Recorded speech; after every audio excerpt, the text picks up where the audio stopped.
This is the Work Smart Hypnosis podcast, session number 262.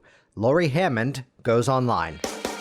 Welcome to the Work Smart Hypnosis podcast with Jason Linett, your professional resource for hypnosis training and outstanding business success. Here's your host, Jason Linett. Jason Linett here, and welcome back to this ongoing twice-a-week series now, where we're actually featuring top hypnotists around the world who have been consistently seeing clients online in virtual formats for a number of years. And as many people out there in the midst of this coronavirus pandemic are having to make modifications, I wanted to come out to you twice a week and actually share some of the strategies, some of the technologies, and some of these principles. And it made sense to have Lori Hammond on the program this week. Now, Lori, as you're going to hear, is a little bit unique from a lot of the others here because she started her business in this format. And that's, of course, how it's continued to run. And you're going to hear some really nice things that'll help to boost your confidence in terms of where the business is still coming in and how, for the most part, it's a lot of business as usual in the shape of what she does. Now, of course, to get more of the backstory of Lori and who she is and what she does, you can check out episode number 214, which came out back in May of 2019. Lori's officially in the Two Timers Club here on the Work Smart Hypnosis podcast. But again, we're going to spend some time talking about the littlest of things: camera setup, what techniques, how do you modify, when do you make a recording available, when do you perhaps change the format to not make a recording available, and just some of the ins and outs and basically the value of, again, the common theme that we're hearing here. Get out there, share value, let people naturally gravitate towards you, and that's where they then become a part of your community. So a huge thank you to Lori for coming on and sharing these insights and sharing these methods and resources. Once again, you can see what we're up to this month by heading to worksmarthypnosis.com/now online. Make sure that's all one word, /now online. That's where actually it'll bring you back to the original episode I did to kick off this series with some tips and strategies of how we can work with clients independently. And that is the page where we're just putting all the resources of ongoing live online events and opportunities that are out there, plus some step-by-step tutorials to show you exactly how to set up your camera setup, the Zoom software, just to make this all a whole lot easier for many of you to continue doing the work of professional hypnosis. So check that out, worksmarthypnosis.com/now online. And with that, let's jump into this phenomenal session. Here we go. Trancy Pants herself, episode number 262. Lori Hammond goes online.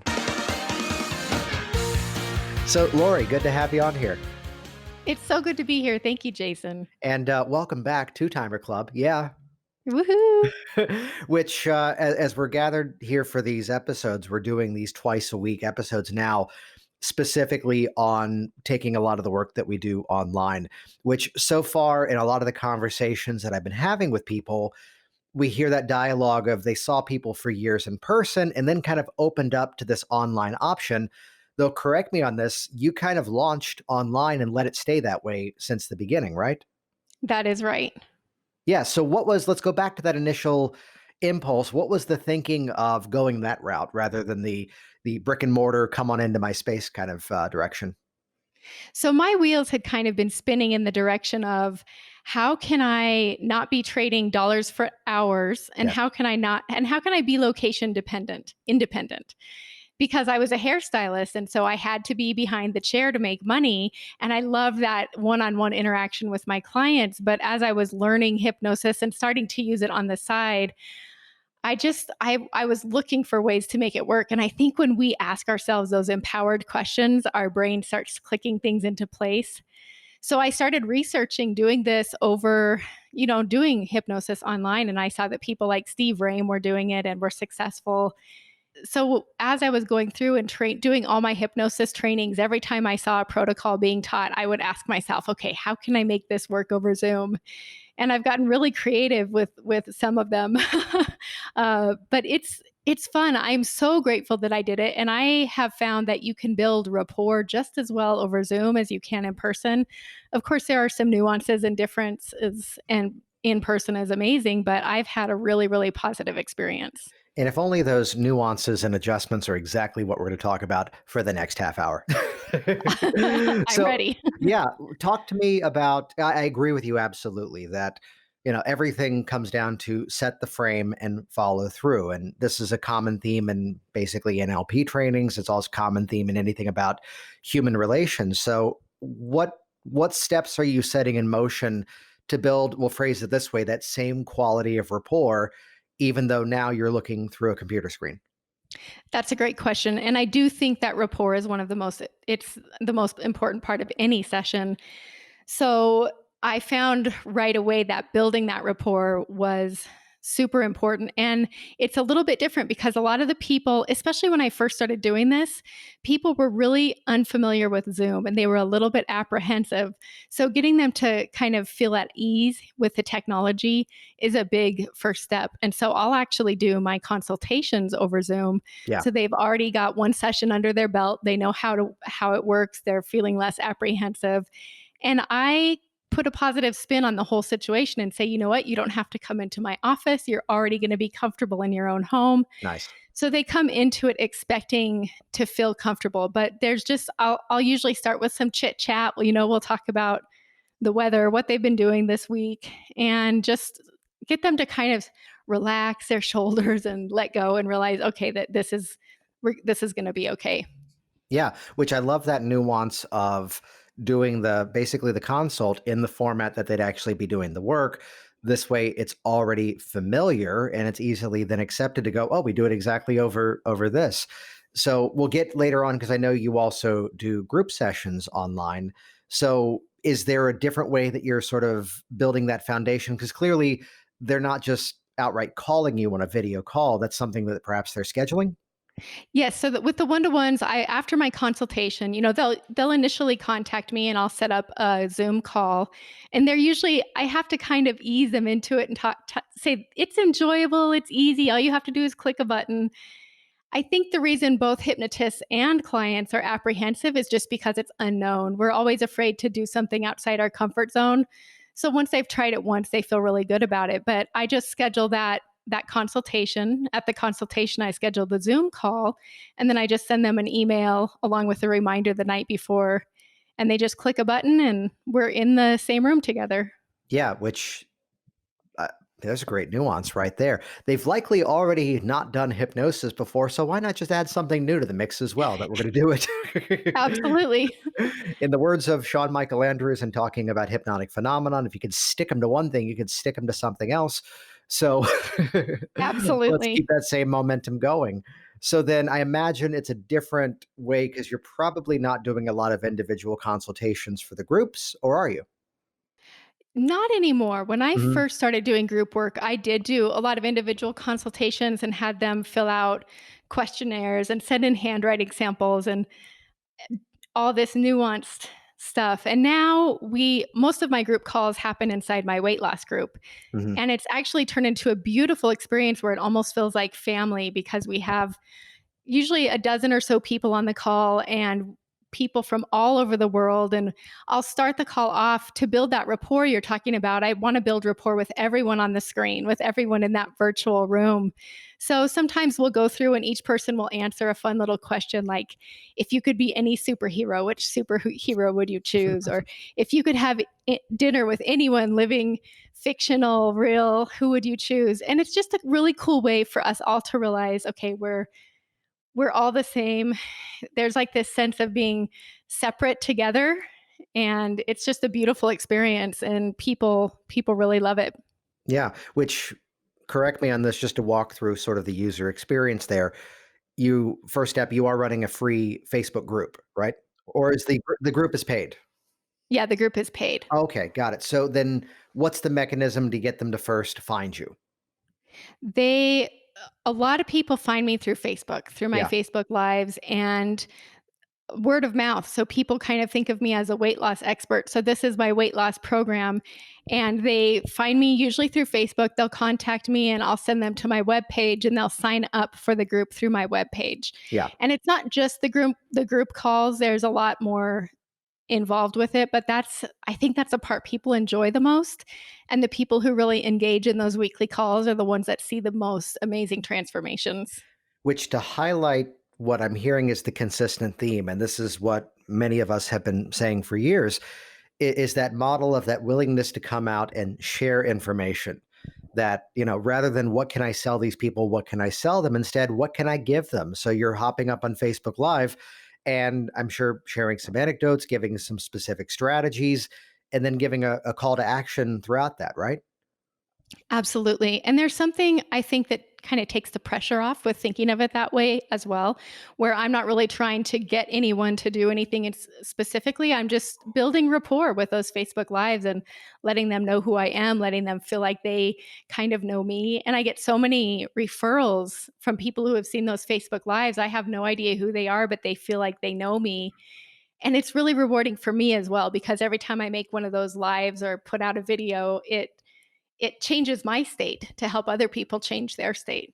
So it's Yeah. a win-win situation. So walk me through some of the learning curves, some of the starting up points in terms of building things online. Let's get technical for a moment. What's some of the equipment that you'd recommend? And we don't have to get into specific brands, but like what were the things you realized just as assets you had to have to pull this off? Yeah, I started off really bare bones. So I just had the webcam on my computer, and I don't even think I had a microphone at first, but I quickly found that just a little $20 lav mic you can order off of Amazon is makes a really high quality sound. So even when I get into the more trancy portion of the call, they can still hear my voice when I'm speaking quietly. And then I highly recommend getting an external webcam as Yes. well. And that can, like any 1080p, you can get them pretty reasonably priced on Amazon as well. I also now use a ring light. Yeah. And I really like that. But if you just have good natural light, you'll be fine with that as well. So it's pretty easy. I don't want anyone to wait to start until they have all the right tech, because I think that you could start with a really bare bones operation and still start making a difference in people's lives. That's, I think, one of the most important points that too many people play the game of, I need to have all the pieces. I need to have everything built out and ready to go. Where I've got a student right now that she's down around Richmond. And as she put it, she goes, well, I'm doing a lot of group weight loss seminars. And, I don't even have a website yet. I wouldn't have the time to deal with the people who would find me on a website anyway. That she did the one group in the right place at the first time. And that's what completely launched her business. And for someone to think, and I keep running into this, it's like, well, I'm still working on my website before I see my clients. Like, no, get out there and do stuff. Hop on to Facebook Live and reach out to various podcasts and ask to be a guest. There's so many opportunities that are out there. And you're right that I say this sadly as I'm sitting in front of my iMac desktop computer that I upgraded every feature on to make it a $5,000 desktop. And I still had to go out and drop 50 bucks on a webcam because that's better. Yeah, I have a really nice gaming computer, and the camera on it is just complete. It's a joke. Yeah. Well, it So, may have been good when it first came out, but then again, the webcam I just recently purchased, it's the C920 from Logitech, but really any Logitech camera is going to be good. They're just the brand of choice. I found that yes. once that thing's connected, it's good to go, and just makes the quality better. And like with anything, sound quality, the Blue Yeti is what I tend to recommend. And if you could do me a favor, could you message me after this the actual lav mic that you recommend, and we'll put that in the show notes? Sure. Yeah, I'd be happy to. great. That'd be wonderful. Because I want one too. So looking at, oh, it's just recently someone pointed, this is about the time I switched to the external webcam on the desktop setup here at the office, that I used to do a bunch of recordings with the microphone hanging down, which visually was really cool until someone pointed out, your camera's focusing on the mic and not you. Oh, no. So now with the scissor arm, which I'll link in the show notes for probably most of these. Actually, this will be on that Now Online link that I'll reference in the intro. My thing I did in terms of my production studio. So let's go a little bit more specific beyond the tech into the actual techniques of hypnosis. So can you give an example of something that you were learning at one point and then putting through that filter of how do I do this now without even having to be in the room with them? Yeah, so many of the techniques that we learn are really easily translatable to video, but there are certain techniques. When I was training with Mike Mandel, he taught this perceptual positions exercise. That is just this really cool technique where the person sits in one chair and imagines seeing someone and talking to them in that other chair and then trades places and gets the different perspective. And I thought it was such a life-changing technique that I thought, okay, how can I do this over Zoom when, their camera is facing one way? And so I've actually had my clients, will say, you're going to go off camera, but I just want you, just listen to me and I'm going to guide you through this. And I'll see them while they're sitting in one chair, then they'll get up and go stand in another spot in the room. And I've seen them just have the same amazing transformative experiences. I'll do the same thing with like the circle of excellence, where I'll have them put all these resources in a spot that they're looking at and then get up from their chair and walk over into that spot. And it's really awesome. Yeah. So it's where it's just simply by setting the frame, giving a little bit more, I'd say, demonstrative language about here's exactly the next step. Is that kind of what you're talking about there? Yes, definitely. Yeah. In a moment, not yet, but in a moment. Right. And any tips on getting the camera positioned in such a way, like how do you phrase that to a client Yes. so that you're able to actually see what's going on? Yeah, that's a great question. That's one of the biggest things I learned right offhand is I don't bog people down with a ton of information about how to set up because I find that if there's too many words, they're not going to read them. Right.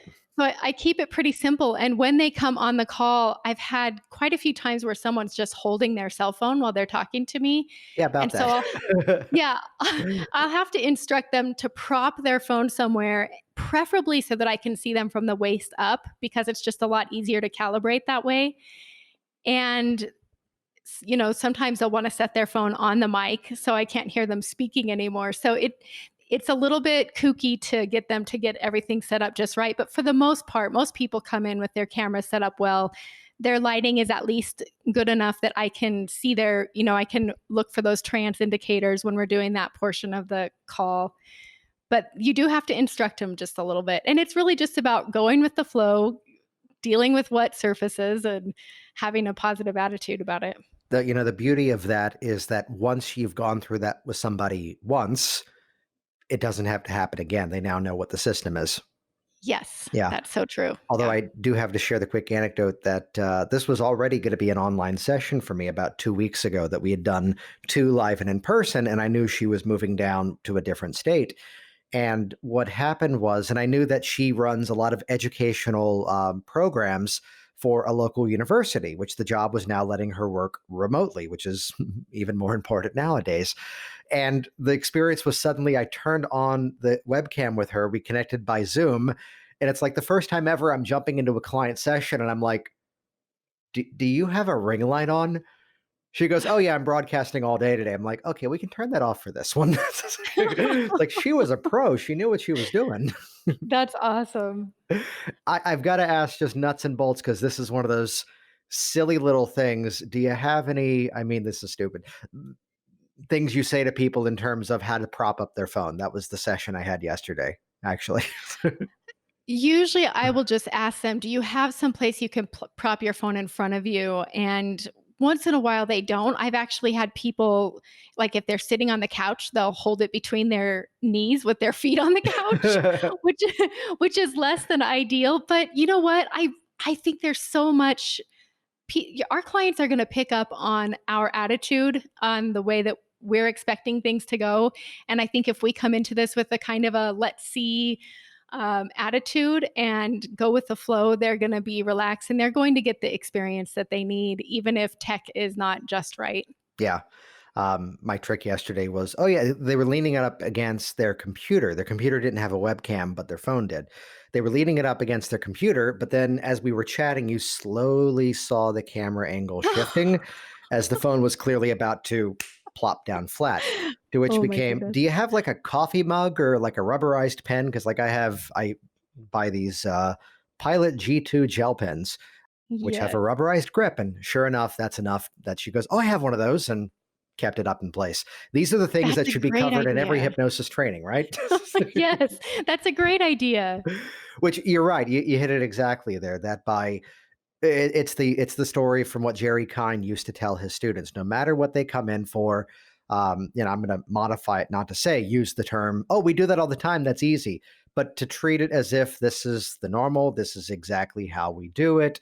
And I think, in the long term of all of this, I've got good hopes that this is going to be a short tunnel that we go through as a society, but it's going to prove a little bit more innovation, a little bit more market viability. And so many other services are having to go this direction right now, too.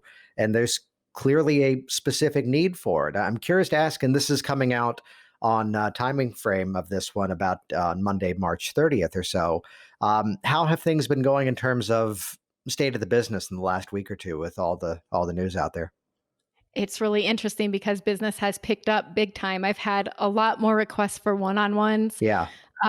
People don't even bat an eyelash at the fees. It's been really, really interesting to see how how much business is building up right now. Yeah. Are you doing anything to get in front of people more, or kind of is just business as usual? I've I've been a little bit more intentional about making sure I have positive content on my Facebook page, Yeah. and I've revamped my landing page of my website a little bit just to make sure people know that I'm here for one-on-ones. But more than anything, I just want to provide a positive outlet for people. Several people asked me if I would make a recording to help with anxiety. And so I made that and made that available from my Facebook page and my website. And so that's the biggest thing I've done is just trying to give people tools to meet them where they are and to stay positive. And it's like I said a moment ago, it's so helpful because every time I create a resource for my audience, it impacts me in a really positive way and boosts my mood and helps me stay positive with Yeah. everything that's going on. Which I think so far in recording these, I keep coming back to the thing that Frank Kern, who's known in the marketing world, put out the other day that, the whole premise of the message he sent out was continue to profit during this, but don't build your business to profit because of. And I think that's the Yeah, right message right now. I think it is too, and I've even made it clear that I'm here for people. If money is an object, I want to be here for them anyway. I There's nothing, I don't know, it's a win-win situation, and I love what I do and Yeah. I love the income, but for me it's about making an impact. It's about helping people, and I feel like I have a gift to give and I want to share it as with as many people as are willing to accept it. And to look at the structure of how you do things, you've got the one-to-ones and you've got the groups. So you are in the realm of multiple streams of income, the same as I am with seeing my clients and some of the other programs that I do online and events, whether they're in person eventually or even online. And this ability that you're right, that we can continue the work and we can continue to earn a living. Yet that's not the reason to do it, because here's where we just don't have the need, because here's something else that's going to fill that in. And I love what you just said there. I think that's very important because at least today, as we're recording, there's a whole dialogue online about someone in one group, not in our community, was saying that, oh, it's unfair that coaches and therapists are still charging during this difficult time, which, well, we still have to eventually buy groceries. We still have to pay our own bills.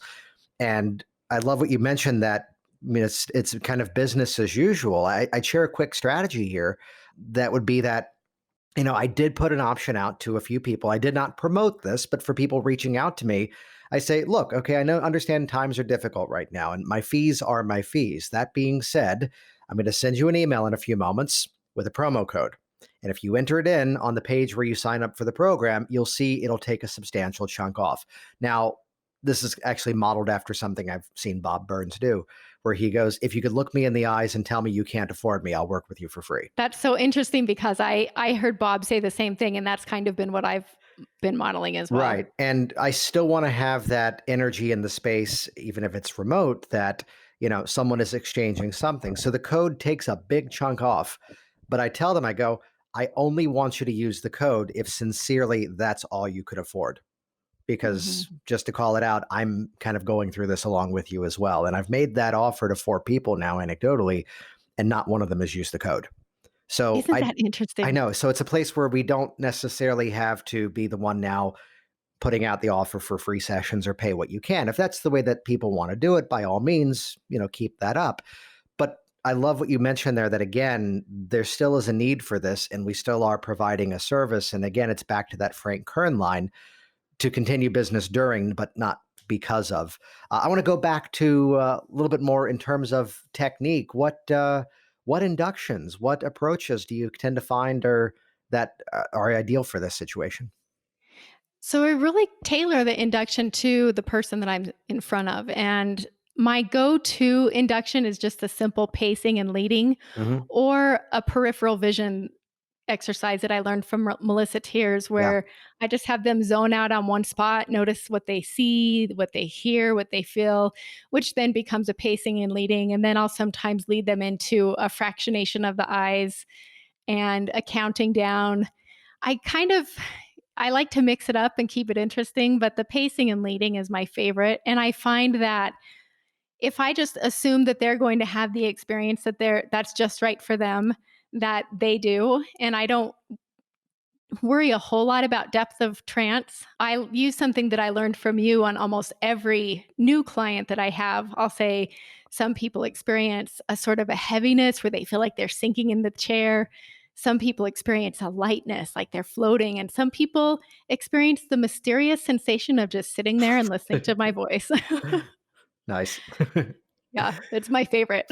Oh, thank you. Thank you. Yeah, Yeah. but to look at how it's all flexible. And what I love about what you just referenced there is to look at the nature of, let's call it out, a Dave Elman induction. As much as that may be this classic in our industry, it's basically a series of deepeners strung together in a logical way. Hmm. And that's what you're doing to let it become more of an organic hypnotic experience to then, I'm sure, easily pivot into the actual work and, layering in suggestions for change, even of course, as part as the actual induction. Absolutely. And generally speaking, the first at least 30 minutes of my 1 hour sessions are all based on NLP and conversational hypnosis. So, generally, by the time I get to the formal trance work at the end, the change has already happened. And that's just there as a sort of a convincer for them to feel like they had the experience that they were coming for. It's more of a formality than anything, or a ribbon on the package. Yeah.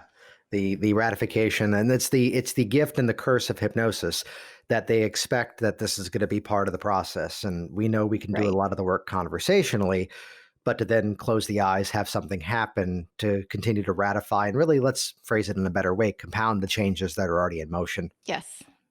Yeah. So let's move towards the end of the session. What are some of your strategies once the actual event wraps up? Like, are you providing an audio for these people, or what are some of your methods beyond that? Yeah, that's a great question. So with Zoom, I can record the sessions. And a lot of times at the start of the call, I'll let them know that a lot of people like to have the session recorded so that they can go back and watch it later to reinforce the changes.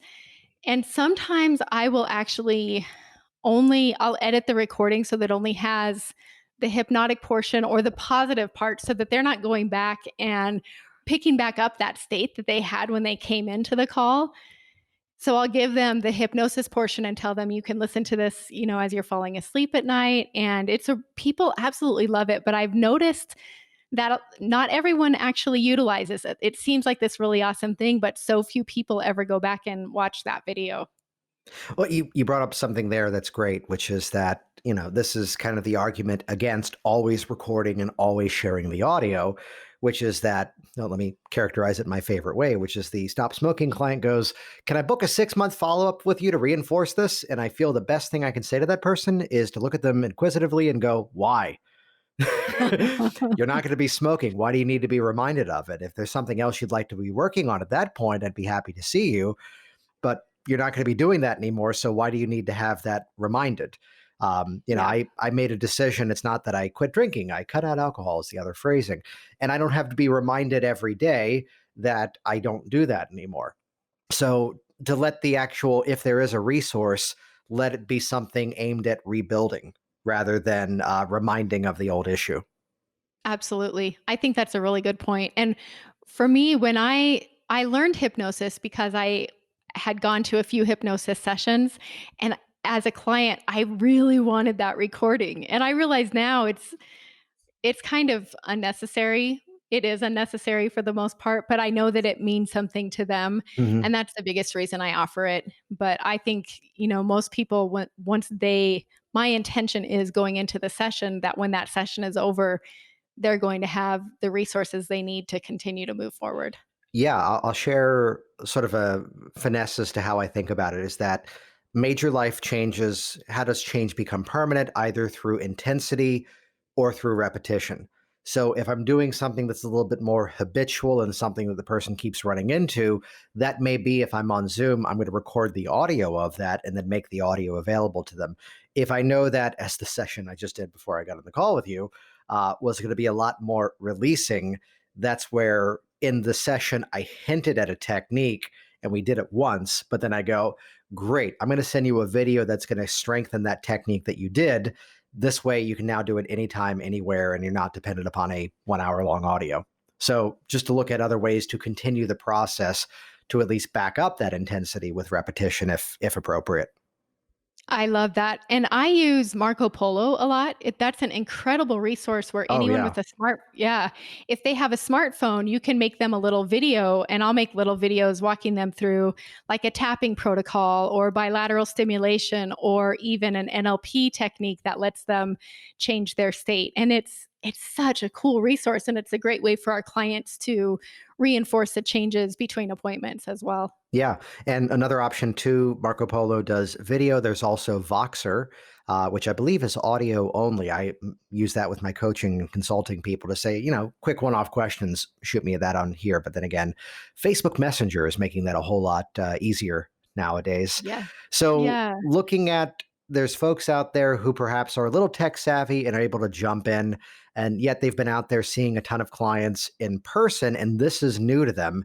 Any final thoughts to share with them in terms of getting out there and hopping on Facebook Live and basically sharing content? Any tips for them to begin to open up this side of the business for themselves?